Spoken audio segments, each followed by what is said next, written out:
in appreciation of this commendable cause that the Dharma Foundation has taken up, I would like to say that for thousands of years, for the longest period compared to anything on this planet, this wisdom, this dimension of knowing has lived on without any kind of true organization or a certain kind of leadership or any other kind of organized support. Out of sheer efficacy of what it is, it's just lived on. A time has come in the world where even truth has to be protected. When we talk about East, we are not talking about a particular geography. This must be clearly understood. We are not talking about East and West as geographical features in the world.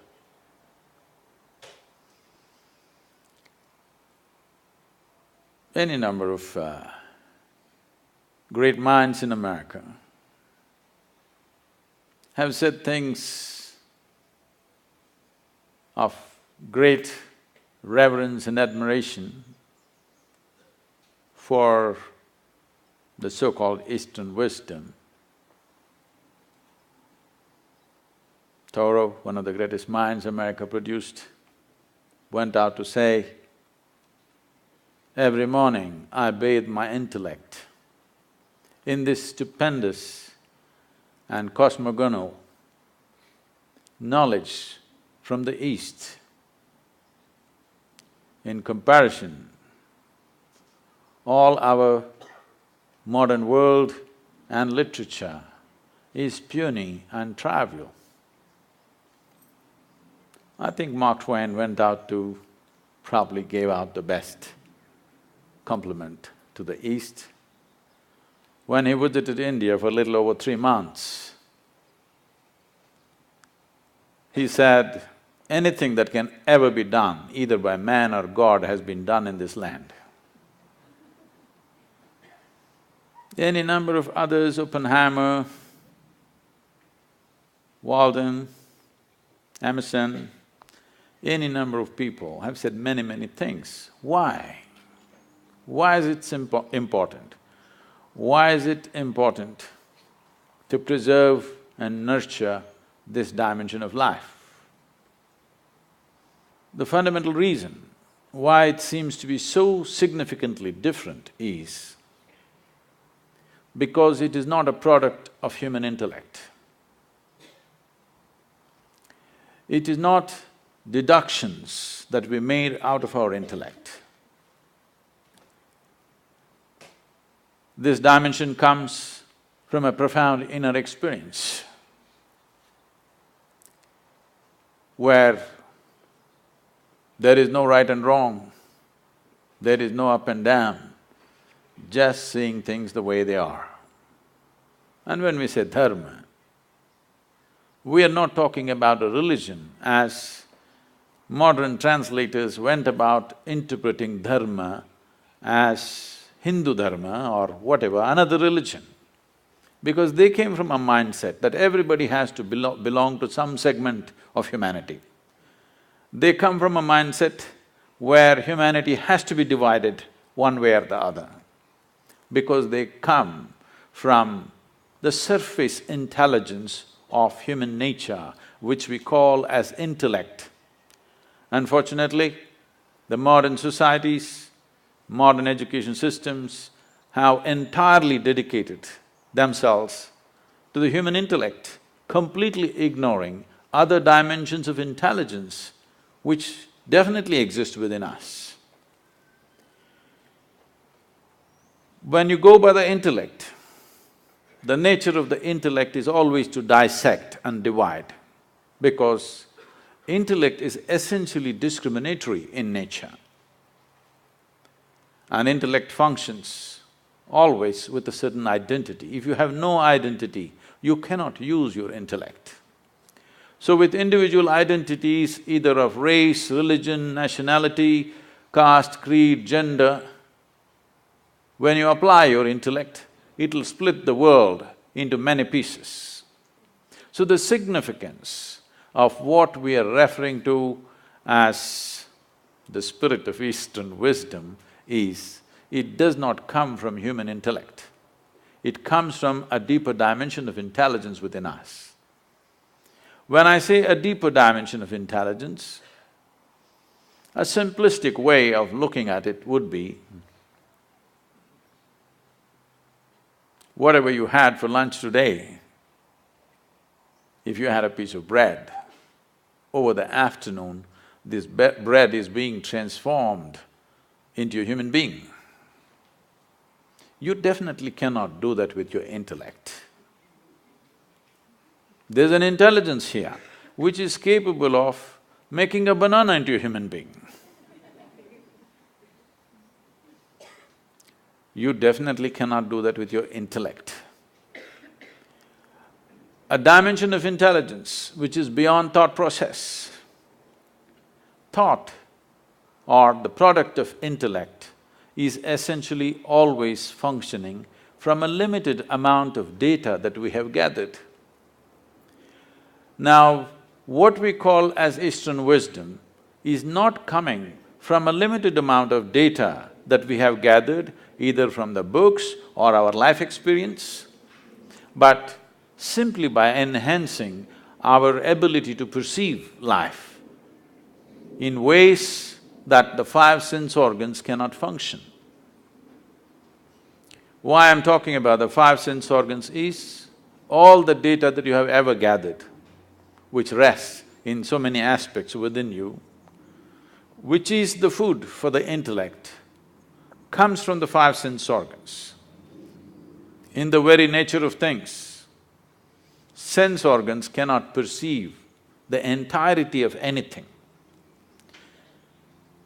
If you can see this part of my hand, you cannot see this part of my hand. This is the nature of sense perception. Even if you take a grain of sand, if you see one part of it, you cannot see the other face of it. Sense organs can only perceive in comparison. If there is no comparison, your senses are useless. Because there is darkness, you know what is light. Otherwise, you just would not know what is light. If light was on all the time and there was no darkness, you would not know what is light. Because there is silence, you know what is sound. If there was no silence, you would not have the idea of what is sound. So always in comparison, it is like, let's say you're 6 feet tall. Now, you walk like a tall man, you think like a tall man, you feel like a tall man, you are a tall man. You went to another society where everybody is 8 feet tall. Suddenly you walk like a short man, think like a short man, feel like a short man, and you are a short man. So what you perceive in comparison is a distortion of reality. It is not reality as it is. So whatever we perceive in comparison is useful for our survival process. But if we want to know the nature of this existence, sense organs are not sufficient instruments. What is light for you is darkness for many other creatures. You ever got into an argument with an owl? If you did, which is light, which is darkness, where would it go? It would be endless argument. Who is right, you or the owl? Oh, if you're saying both, either you belong to the diplomatic corps or you have a successful marriage.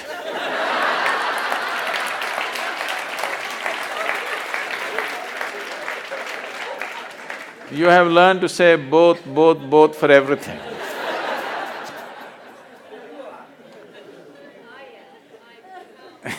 You're right. Well, that is the basis of all the problems on the planet. I'm right and you're wrong. The fact of the matter is, you're perceiving it as it is necessary for your survival. The owl is perceiving it as it is necessary for his survival. If survival is all you're seeking, your five sense organs and intellect are sufficient instruments. But if you want to know the nature of the existence, if you want to know the fundamental laws or dharma which governs life, the way it happens within us and around us, then you need an inner perception or another dimension of intelligence within you. Otherwise, you will only cut the world into pieces. In the name of religions, we have cut the world humanity into many pieces because intellectually we have arrived at our own conclusions or deductions, which invariably is bound to divide because intellect is essentially a knife which cuts. It can only dissect. By dissection, you can know certain things. But if you really want to know someone that you love, you don't dissect them, you embrace them. By dissection, you may know the kidney, liver, heart stuff, but you will not know that being in any sense. You will lose it completely. So dissection is the way of the intellect because it is a sharp instrument. It has to cut open everything that's given to it. But the East found another way. Out of profoundness of experience, you can know life. By turning inward, you can know life. When I say turning inward, you must understand that essentially the five sense organs are always outward. You can see what's around you, but you cannot roll your eyeballs inward and scan yourself. You can hear this, but so much activity in this body, you cannot hear this. If an ant crawls upon this hand, you can feel it. So much blood flowing, you cannot feel it. Because in the very nature of things, sense organs are outward bound. The moment you dedicate yourself to your intellect, you also get enslaved to the limitations of your five senses. It is in this context, the wisdom of the East is of tremendous significance to the world because it has transcended this slavery to sense perception and learned to perceive life in a completely different way. What is this completely different way? In English language, if you say mind, it is just one word, it is supposed to say everything. In the yogic culture, there are 16 parts to the mind, 16 dimensions of human mind. Now if I go into 16, it would take too much time, so let me compress it into 4. The 4 aspects of the mind are called buddhi, ahankara, manas and chitta. Buddhi means the intellect. Today, modern world is largely run by the intellect. So with this, we can do many things on the outside. We can go on enhancing the comforts and conveniences of life. We've done very well in terms of comforts and conveniences. Never before, never ever before, another generation of humanity ever knew the kind of comforts and conveniences that we have today, but at the same time, we are whining like never before. Because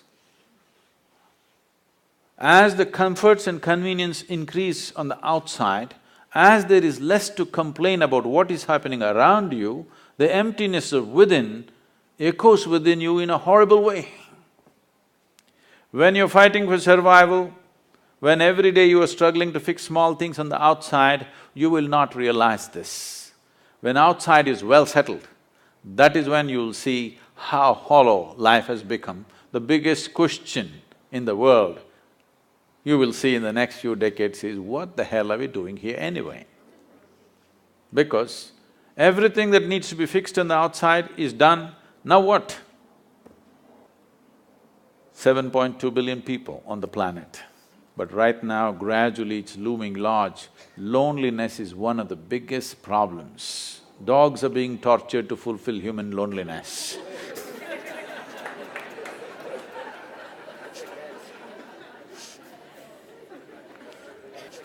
Because as you dedicate yourself more and more to your intellect, you will naturally become more and more lonely because it keeps on dissecting and cutting life into various pieces for examination, and then you will see you yourself will be split up into many parts after some time, if you go by the intellect, 100%. The next dimension of the mind is referred to as ahankara. Normally people think it means ego. No, it means identity. You're identified with something. The moment you're identified with something, your intellect will work only to protect that identity, no matter what, whichever way you think. Your ideas of which nation you belong to, which race you belong to, which culture you belong to, which religion you belong to, which gender you belong to, the moment you get identified, your intellect will work only to protect that identity. So, it is a certain kind of prejudice. Well, you may say, I'm not prejudiced, I'm very broad-minded. All right, it's a broad prejudice.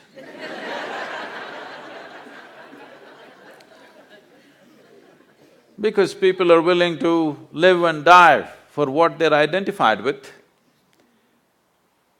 Because the nature of the intellect is, if you take away the identity, it will not know what to do. It needs a strong identity, a strong sense of who I am. If you ask, who am I? Your intellect will not function. You must know who you are. A strong sense of belief that this is what I am, that is when your intellect will function in a certain way. This is like… intellect is like a sharp knife.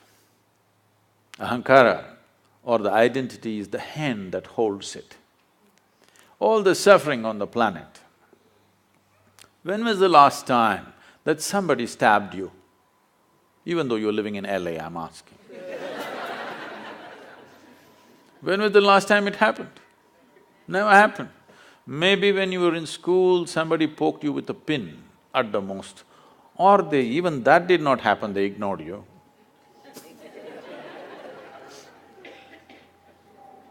Or what I'm saying is, how much suffering for a human being is actually coming from outside? Almost nothing. Rest is all self-help. Because this is a sharp knife given to you, unsteady hand, every day it's cutting itself. You know, we were trekking in Nepal and Tibet region, and I was in a tent.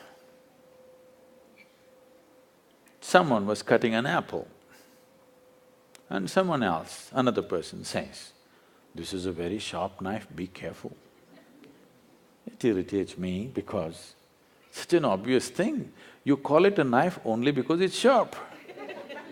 If the damn thing is not sharp, why will I call it a knife? And if it's a child, yes. A full-grown man, you don't tell him it's a sharp knife. I ignored it and I was working on something. Another 2 minutes, again it is said, "It's a very sharp knife, be careful." I said, "Come on, leave him alone." He's a grown man, leave him alone. He's not handling some super instrument, a knife. He should know how to handle a knife. "No, no, Sadhguru, it's a very sharp knife." All right, I get back to my work. 2 minutes later, he cuts his hand. Okay. Now, the problem is just this. You've been given a sharp knife, unsteady hand, every day cutting yourself. You may call it stress, you may call it anxiety, you may call it fear, you may call it misery, you call it what you want. All that's happening is, your intellect is working against you. That's all it is. Unless somebody is stabbing you from outside, that's a different issue. We need to deal with that differently. Rest is all your own intelligence turning against you. You may call it 1,000 no, my mother-in-law, my boss, my neighbor, they're not stabbing you, they're only saying what they want to say. It is you who's poking yourself because an unsteady hand, that's all. But this intellect cannot function without a memory bank. So what is called as manas is a silo of memory. There are 8 dimensions of memory. Let's not go into the detail, but you know this much. There is a conscious memory. Today they're recognizing a subconscious memory. You know there is genetic memory. You may not remember how your great-great-great-grandfather looked like, but his nose is sitting on your face. 1,000,000 years ago, how your forefathers were, even today, your body remembers. You may not remember here, but your body remembers every aspect of it. Even the color of the skin it is remembering, not forgotten. So there is genetic memory, there is evolutionary memory. Like this, there's a profound dimension of memory in the body. There are 1,000,000,000,000 times more memory in your body than in your mind. So this is why this is called as manomaya kosha.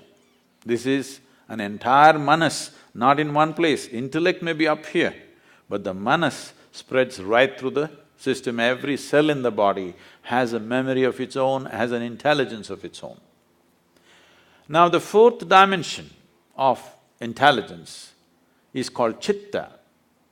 This is a dimension of intelligence which is unsullied by memory. If you touch this dimension, then the memory has no influence on you.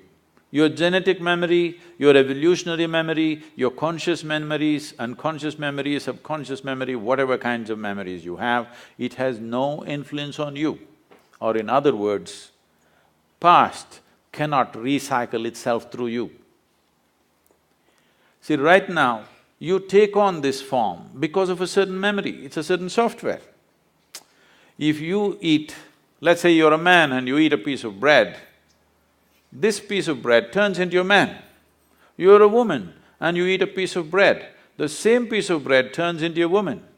You give it to your dog, it turns into your dog. Very intelligent bread. It is just the memory that you carry. Here there is a memory which transforms everything the way it is. So, this dimension of intelligence, which is called as chitta, which is untouched by any kind of memory, just pure intelligence, is of significance because it's beyond. It is beyond your species, it is beyond your form, it's beyond your gender, it's beyond your culture, it's beyond every kind of influence, which is essentially memory within you.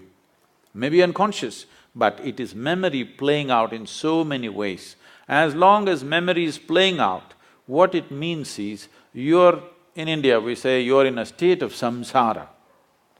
Samsara means a lot of people today understand as family.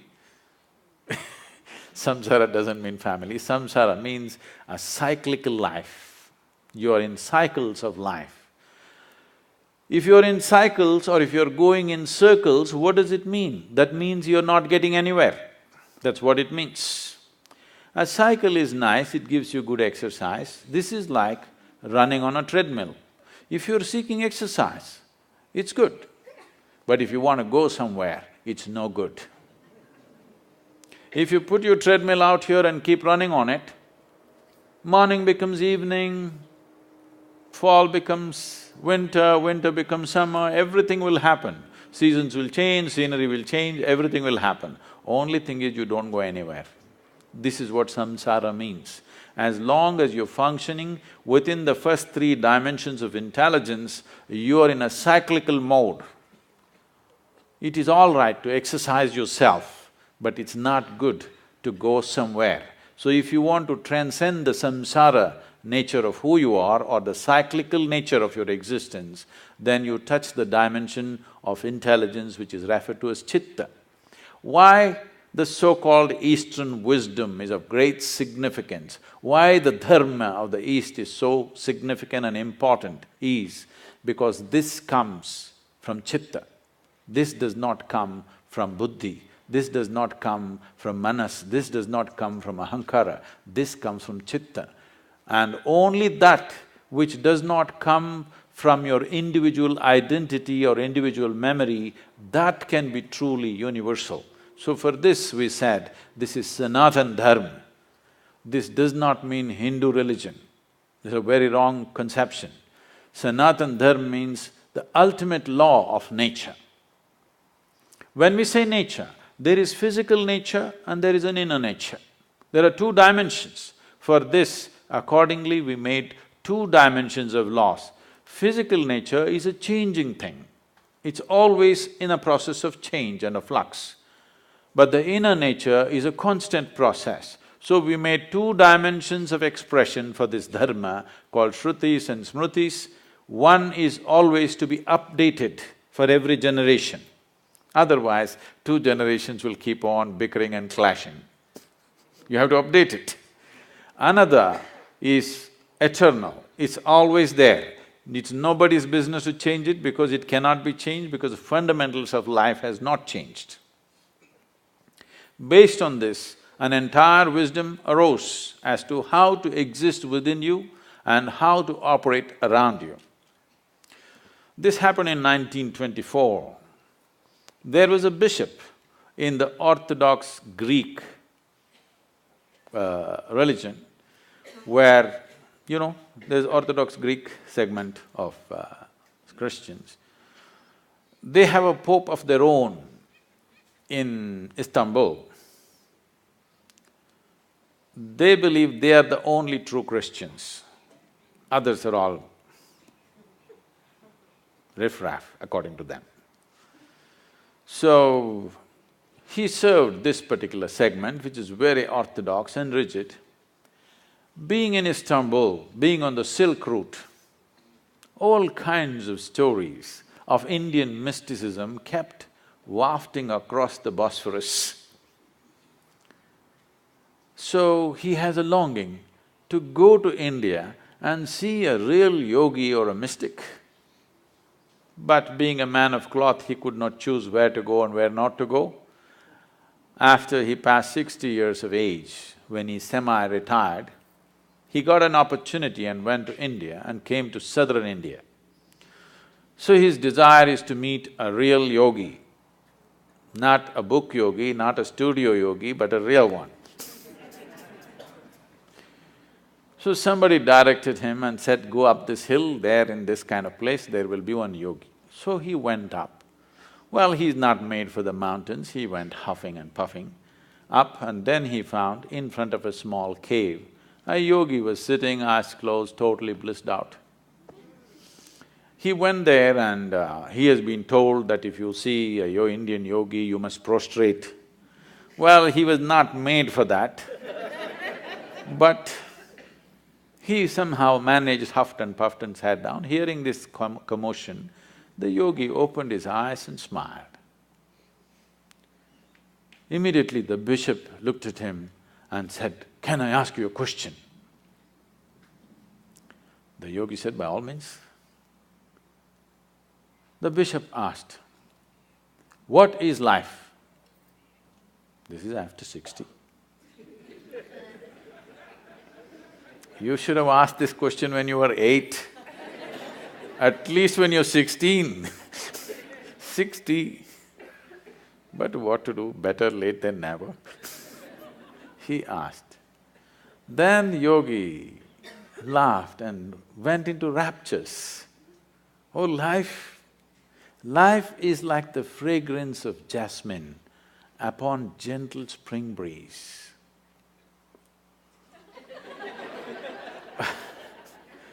The bishop looked at him and said, what? Life is like fragrance of jasmine upon gentle spring breeze? Our teacher told us, life is like a thorn. Once it gets into you, if you sit, it hurts, if you stand, it hurts, if you lie down, it hurts. What is this fragrance of jasmine upon gentle spring breeze? So the yogi smiled and said, well, that's his life. So this comes from the fundamental that when a human being clearly, experientially understands that entire experience of human life is created from within, never from outside. Right now as you sit here, do you at least see me? Even if you're not listening to me, I'm saying. Can you use your hand and show where I am? No, you're getting it all wrong. You know, I'm a mystic from South India. Now this light is falling upon me, reflecting, going through your lenses, inverted image in the retina, you know the whole story. Where do you see me right now? Within yourself. Where do you hear me right now? Within yourself. Where have you seen the entire world? Within yourself. Have you ever experienced anything outside of yourself? Right now, someone next to you, if they touch you, you think you're experiencing their hand. No. You're only experiencing the sensations in your hand. In the very nature of things, you cannot experience anything outside of yourself. When the entire experience of life is caused from within you, at least it must happen the way you want it, isn't it?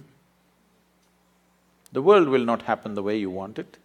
At least the experience of living here within you must happen the way you want it. If your experience of life happened just the way you want it, how would you keep yourself, blissful or miserable? Please, you must tell me, I'm going to bless you. Blissful or miserable?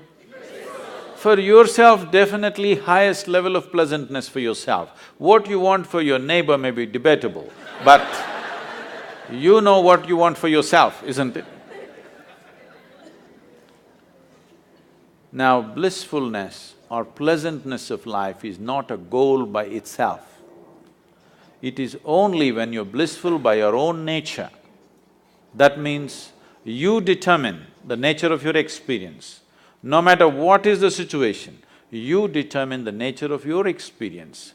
Or in other words, you have no fear of suffering. Only and only when there is no fear of suffering will you walk full stride in this life.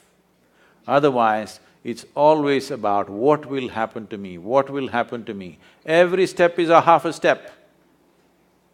Now, this so-called spirit of Eastern wisdom comes from those beings who walked full stride, who determined the nature of their experience. The outside never decided who they are. So, they could walk full stride and explore the depths and dimensions of life that others never dare to touch, because most of the humanity is only concerned about what will happen to me. What will happen to me means what? Will I suffer? That's a question. The first and foremost thing, if you truly want to explore dimensions which we are referring to as another dimension of wisdom or knowing, is that first you must determine the nature of your experience. You have no fear of suffering. Only then, truly exploring human consciousness becomes a reality. Touching dimensions of intelligence, which gives access to the entire universe, becomes a possibility. I'm supposed to open up for questions. It's time you ask your questions, please.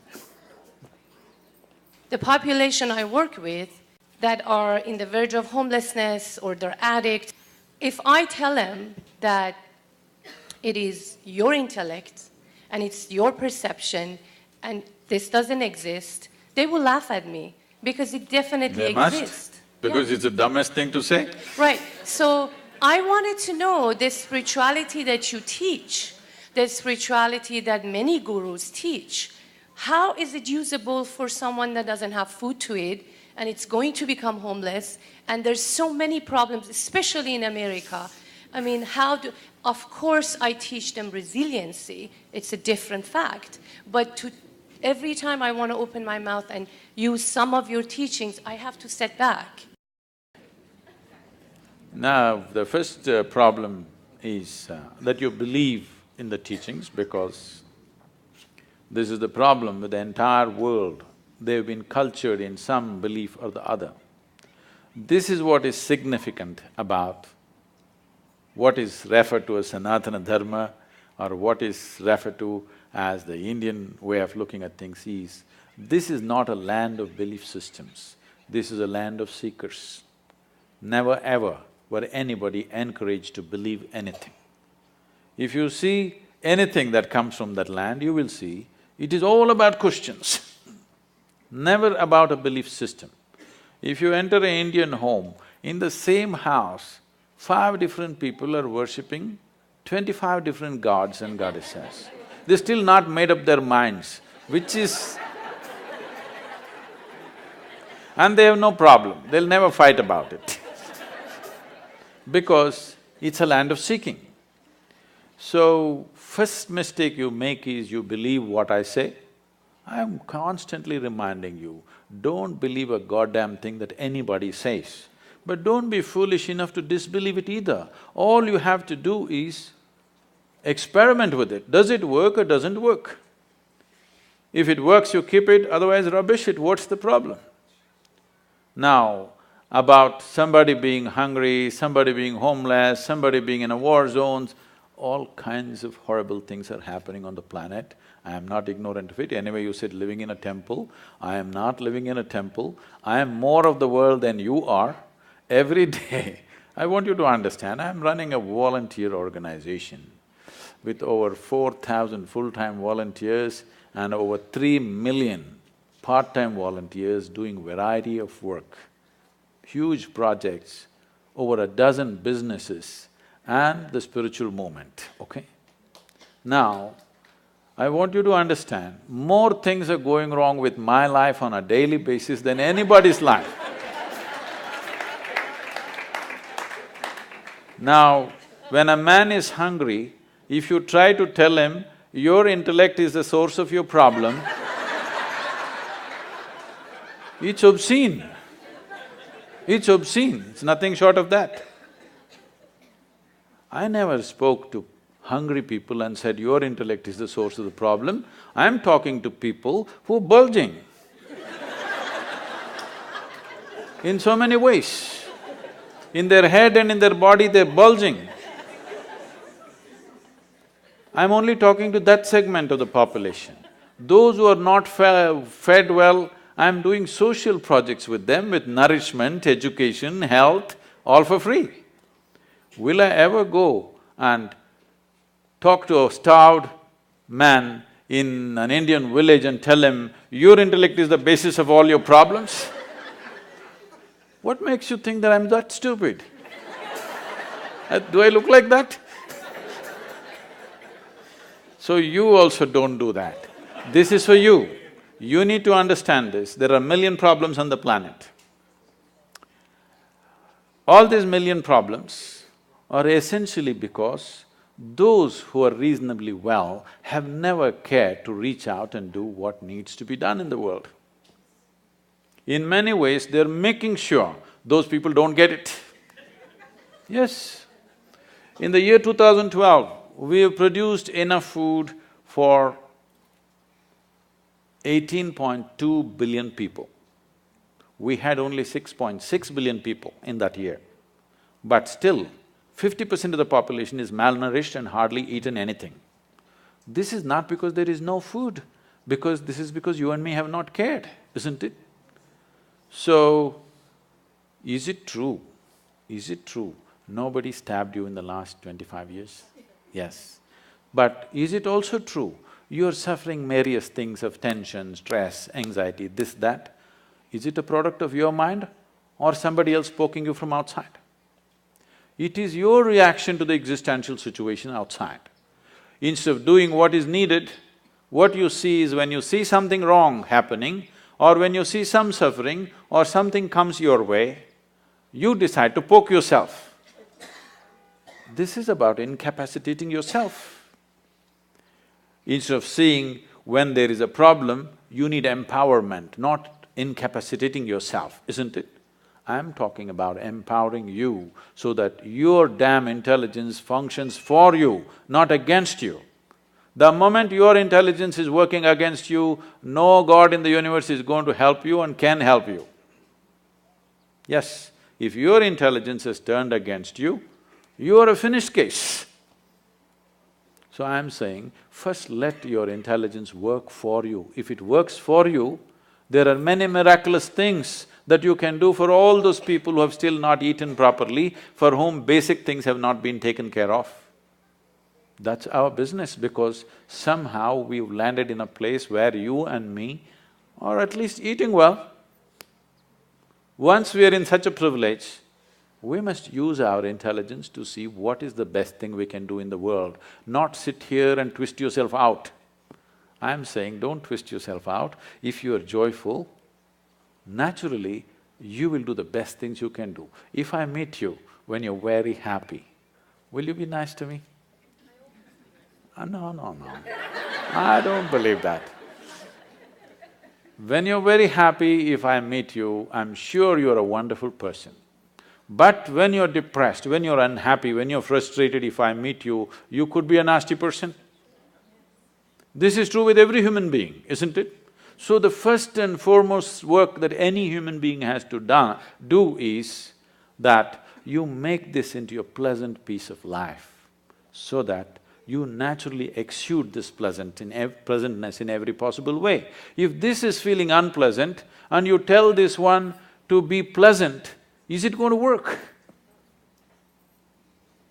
We are trying to fix the stomach-full people right now.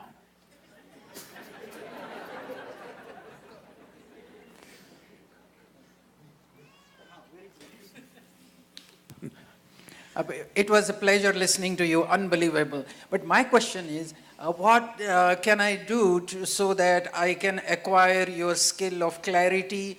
Honestly, candidly speaking, a very few people, are like you are. I'm sure you have heard this before. What makes you so secure from within and being so candid, honest, truthful? Clarity of expression.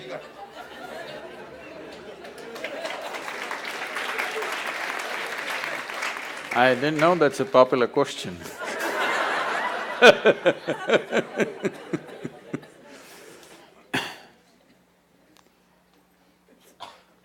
When we say clarity, that means… I want to tell you a joke, but it's a dirty joke, so I thought I'll skip that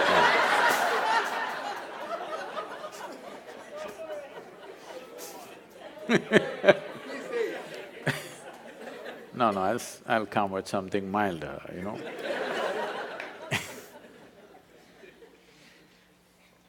The problem with the human being right now is this. We have created a world, we have created education systems where we believe that human beings are essentially all wrong, or the creation is all wrong, or the source of creation or the creator is all wrong, and you gonna fix it.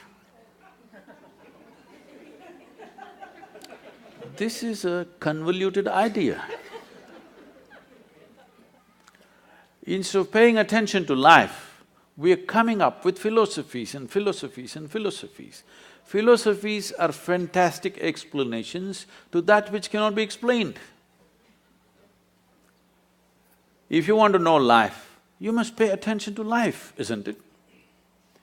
Right now, do you agree with me, madam, that this human mechanism is the most sophisticated machine on the planet?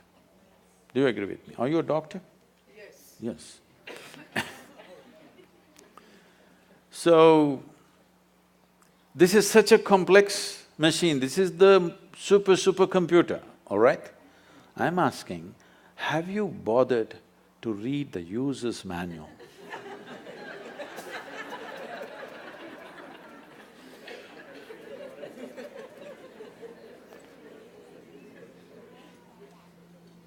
If you understand how this functions, you would know how to use it. Even if you take a simple gadget like a phone, the more you know about it, the better you can use it, isn't it so?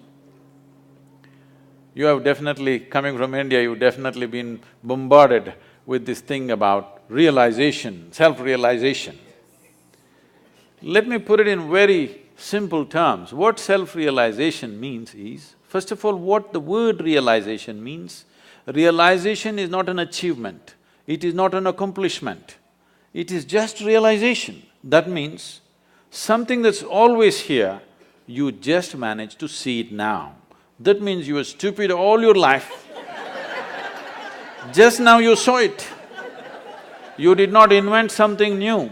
You did not ramp yourself up to a mountain. No, you just saw the most obvious thing which was always here. You realized. So, realization means you realized how foolish you've been, everything has been right here and you didn't get it. So there are many ways, of course, most of you being from the Indian origin, I've not read this. I have to admit, I've never read the Gita because it never occurred to me. I'm sorry, I know this is a shock but living in India, bits and pieces of this are always floating around in the air and it's… you know many pieces of it, but I've never really studied it in any sense.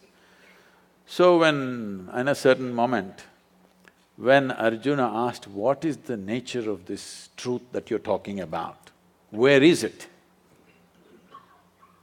So Krishna laughed and said, the highest truth about your life is the tip of your nose.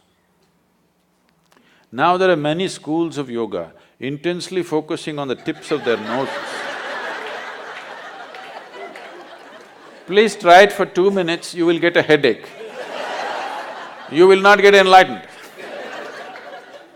What he is saying is, it is the most obvious thing. It is the most obvious thing. But right now the problem is, all the instruments of perception that you have are outward bound, but the seat of your experience is within you. The fundamental seat of your experience is within you, but all the instruments of perception are outward bound. So how should I do this? You must understand, anything beyond survival, if it has to enter your life, some striving is needed. Let's say, as a little infant, you were left in the jungle without human contact. If something edible came in front of you, would you first try your ears, then nostrils, and somehow by accident find your mouth? Is that so? You would just know where to put it, isn't it? So what I'm saying is, everything that is necessary for survival is built into you. You're born with it. The five senses takes care of it. But if you want to know something more, you have to strive. For example, do you remember when you were 3, 4 or 5 years of age, you had to learn to write the alphabet. That damn A, how complicated it was. And on top of it, there were 2 versions. You had to write it 100 times to get it, isn't it? But today with your eyes closed, you can write. If that striving was not there, today could you write? Today would you know language? So anything beyond survival needs striving. Without the needed striving, it won't happen. There are ways to perceive the interiority of who you are, but unfortunately there's been no striving. Right now, we made this technology into such a simple, almost like a physical science. A plus B equals this, or 2 parts of hydrogen, 1 part of oxygen, water will come. If a great scientist puts it together, only water will come. An idiot puts it together, only water will come. So we made the entire Yoga Sutras like this, that if you do this, this and this will happen to you. That simple. And all I'm asking generally from people is, about 30 30 to 32 hours of focused time to develop an instrument where they can turn inward. Oh, 30 hours is too much. I'm saying, if you cannot dedicate a little bit of time to know what this is, that means your existence must be truly worthless. If this is worthwhile, you must pay attention to this, isn't it? If you want to know life, this is life, isn't it? When I say the word life, maybe you're thinking about your profession, your family, your car, your home. No, these are all accessories. This is life, isn't it so? Hello? But no attention has been paid. Your idea of fixing life is fixing all kinds of things. This happened one day. Shankaran Pillai was going home. No, I'm not done. Shankaran Pillai was going home. It is 7:30 in the evening. The rules at home, the wife's rules are 8, he must be home. It's only 7:30, he thought there's still time, let me have a quick drink and go. He just stepped into the local bar. He had a quick drink and a quick drink and a quick drink and a quick drink and a quick drink. Then he looked at the time. It's at 2 a.m. You know, drinking people are like yogis, they become timeless. There's a certain correlation. Then it's late and he got off the bar stool and tried to walk. It's such an unfair world. A man is supposed to walk on a round planet, as if that's not enough, it spins.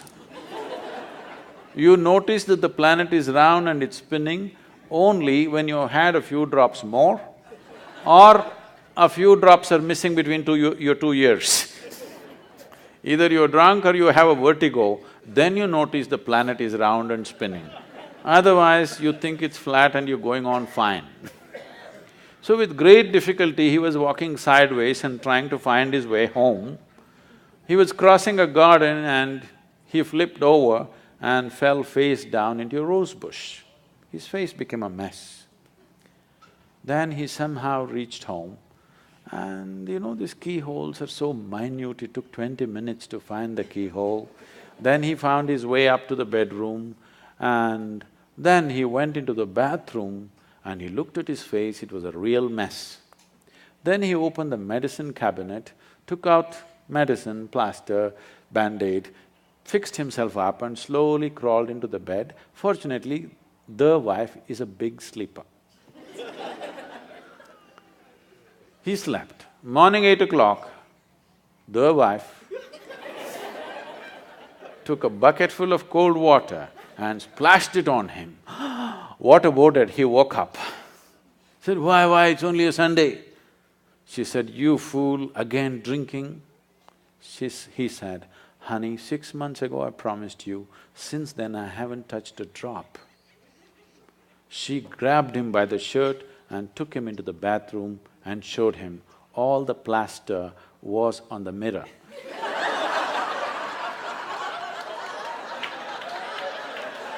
Why people have lost their clarity?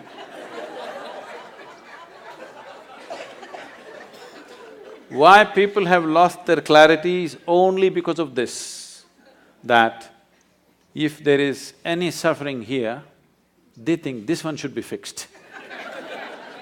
If something else happens, that one should be fixed. If something else happens, that one should be fixed. Everyday morning prayer means what? Trying to fix the God. Yes, you're trying to fix up the God, isn't it? So, day in and day out, for everything that happens within you, instead of fixing this one, you're trying to fix everything around you.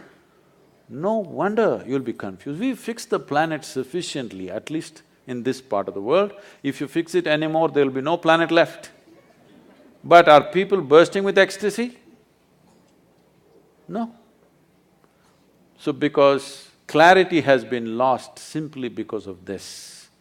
If you understand, if life has to really become beautiful for you, this one has to be fixed. If you understand this one thing, clarity will dawn within you.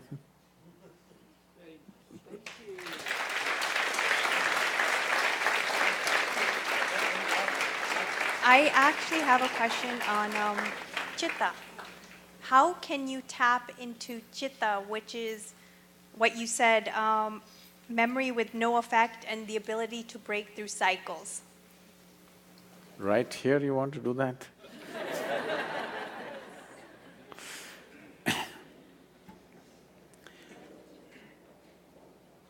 You can take one fundamental step today. That is, I want you to… Anyway, you already written down the question also, you have the habit of writing things. So you just sit down today before you go to bed, write down, what are all the different types of identities that you have taken? Starting from your body, everything else. Just write it down and see if you can create a little distance from these identifications. Just work on that. That's the first step, that you are not identified with anything. You're just here, throbbing as a piece of life, not as this or that. See, but what can I do? I'm a young woman. Right now, yes, when you sit here among people, if you're just walking by yourself in the garden, you don't really think you're a young woman, or if you are that identified, you can't help it, even there. If you just doze off a little bit, you don't sleep as a young woman, you just sleep simply as life, isn't it? I'm saying something so fundamental as your body and gender, even that identity is only on the surface. Your caste, creed, religion, race, this is even more on the surface. So I'm saying, you can't do it in the day right now, but before you go to bed, see if you can keep all your identities by the bedside table and sleep. To work in the world, you need an identity. Without identity, you cannot function in the world. So before going to sleep, take off all the identities, keep it on your bedside table, morning it'll be there, it'll not go anywhere. Leave it there and go to sleep. You've started the journey. I would like to hear Guruji's turning point in life where he separated himself from his intellect and his inner self. Do I like someone who lost my intellect?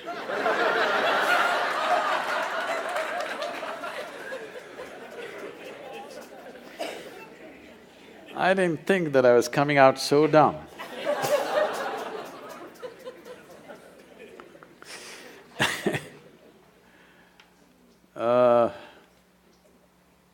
She's asking for a story.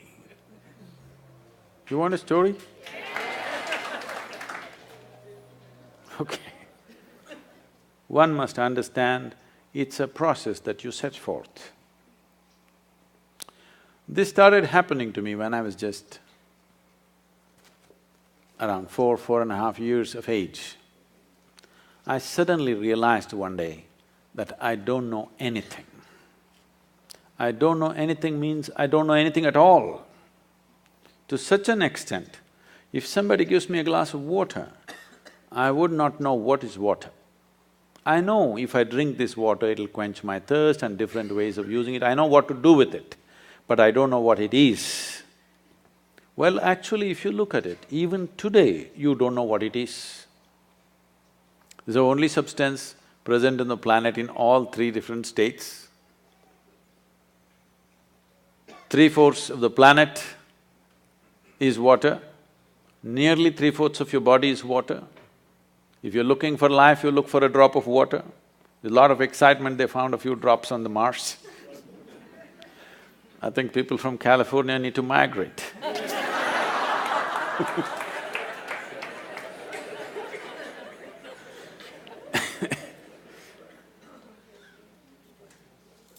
So, I'm just staring at this glass of water for hours on end. If I found a dry leaf, I'm just looking at the leaf for 5, 6 hours at a stretch. If I sit up in my bed, staring at the darkness, the entire night I'm sitting like this staring. My dear father, being a physician, started thinking I need psychiatric evaluation. This boy is simply staring at something or the other, unblinking he's staring, he's lost it. My problem is, I look at this one, I still do not know this one. There is no way I'm able to shift my attention to another one. So it just held my attention, I couldn't shift. In this condition, they sent me to school. And my mother said, pay attention to the teachers. I went and paid attention to the teachers. The kind of attention that they have never received in their life.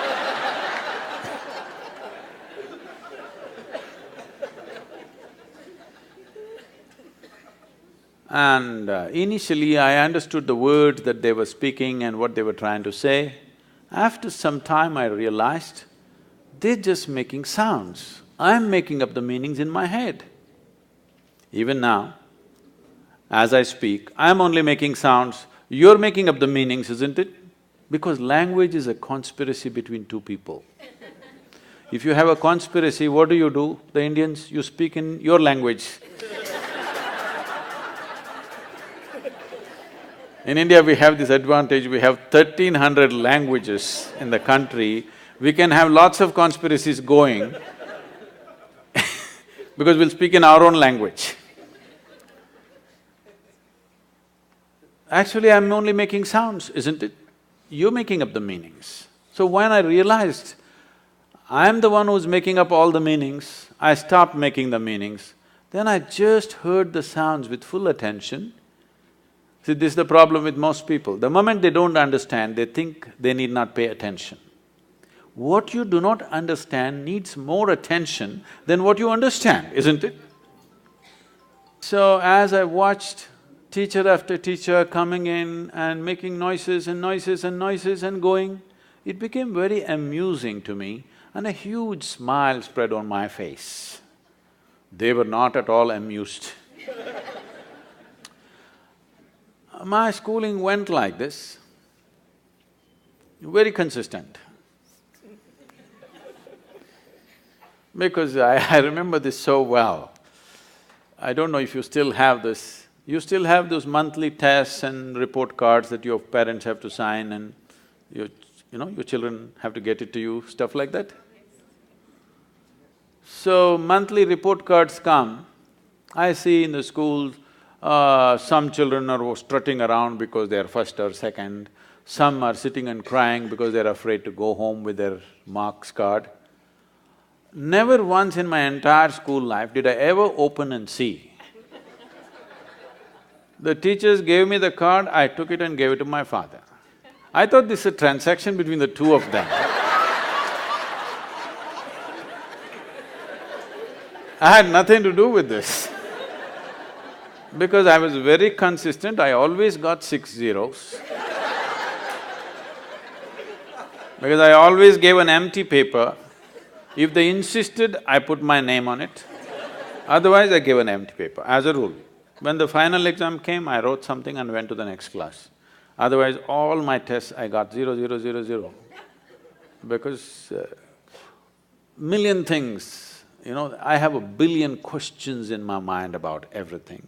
There is nobody around who's capable of answering these questions, but they're trying to stuff something else into you, which I'm not interested in. So, school went like this. This is about 8 years ago. This school where I studied nearly 45 years ago, they came to invite me for their 125th anniversary of the school. So the trustees, the third generation of trustees came to invite me. They said, you must come. I said, see, I was not just a not good student. I was not even a student, why me, You call the brilliant students of your school, why me? They said, our school has produced union ministers, our school has produced cricketing stars, our school has produced film stars, you are the only mystic, you must come. So, okay. So I went there to speak and and I went and stood up in the quadrangle, looked around the same oppressive buildings. Then I suddenly remembered this classroom. I was about 13 years of age. One afternoon, the teacher is trying to get a response for some question he is asked. I hear the sounds, but I don't hear the words. After some time, I don't even hear the sounds, I don't even see their forms, I just see all kinds of things. I know their past, present and future, but I don't know what he's saying. I know his entire life better than him, but I don't know what he's saying. And 35–40 minutes, he desperately tried to get a response from me. But those days I'm made like this, sometimes 3 days, 4 days I don't utter a word, not because I'm in silence or something. When you don't know anything, what do you say?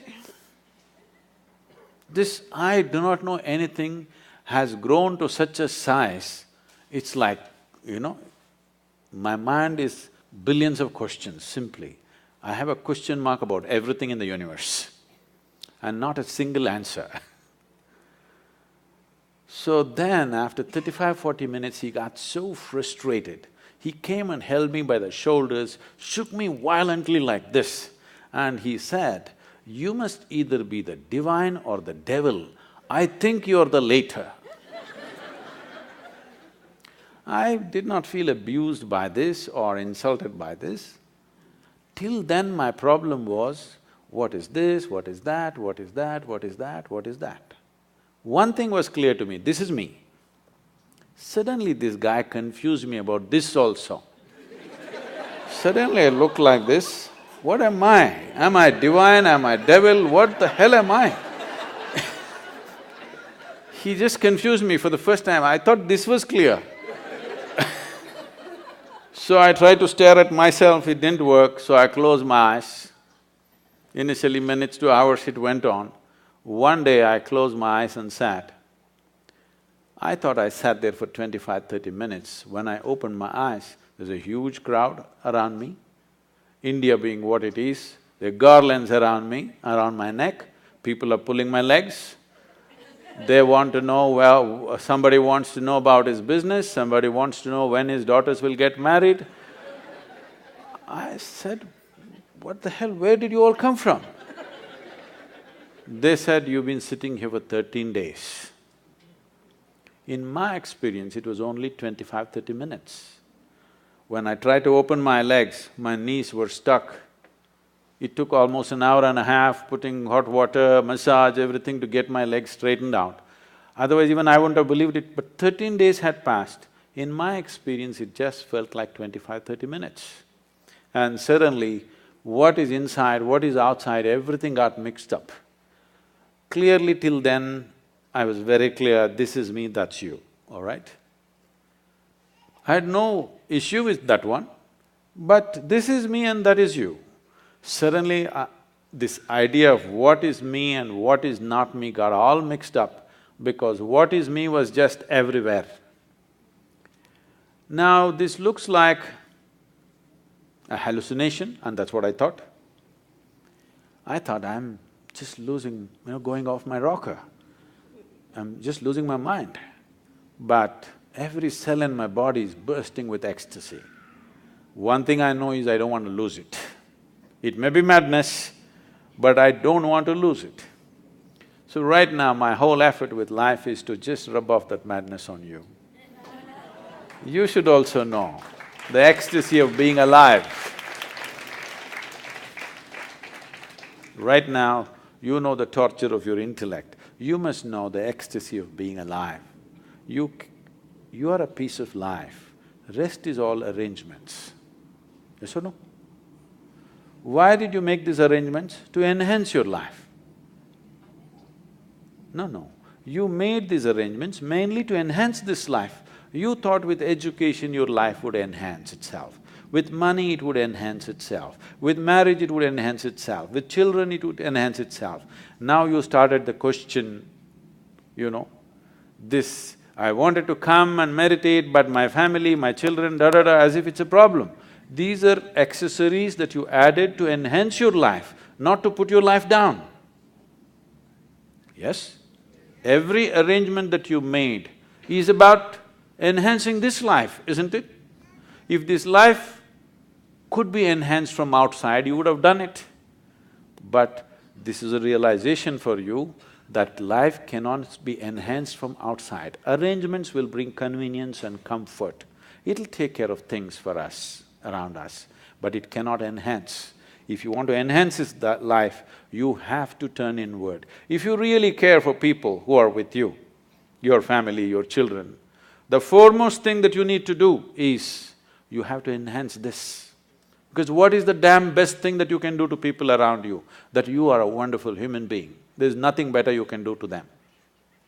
If you had a choice, either to live or work with joyful and blissful human beings, or work and live with miserable human beings, what is your choice? Blissful. I want you to please, please, please remember, everybody else is looking forward to the same thing.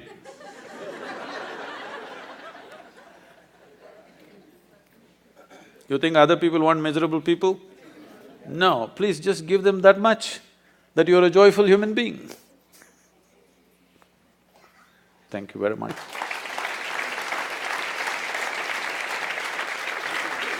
I would like to once again acknowledge the Dharma Foundation for the commendable cause that they have taken up. This will be an important step for preserving and nurturing the future generations in a certain way. The significance of this is not to spread another new religion. The significance of this to create a religious world, but still deeply spiritual world. This is very important. This is very, very important. The divide of religions, you see what it is causing. In the past, it has done terrible things. Still samples of that happening in many parts of the world, what the religious divide can do. Don't think you will be, or I will be, or our children will be immune to this. Anywhere it can flare up, believe me, anywhere. So this effort is commendable, and in whichever way we can support this, Isha Foundation and myself, we will put our force behind this. Thank you very much for being here.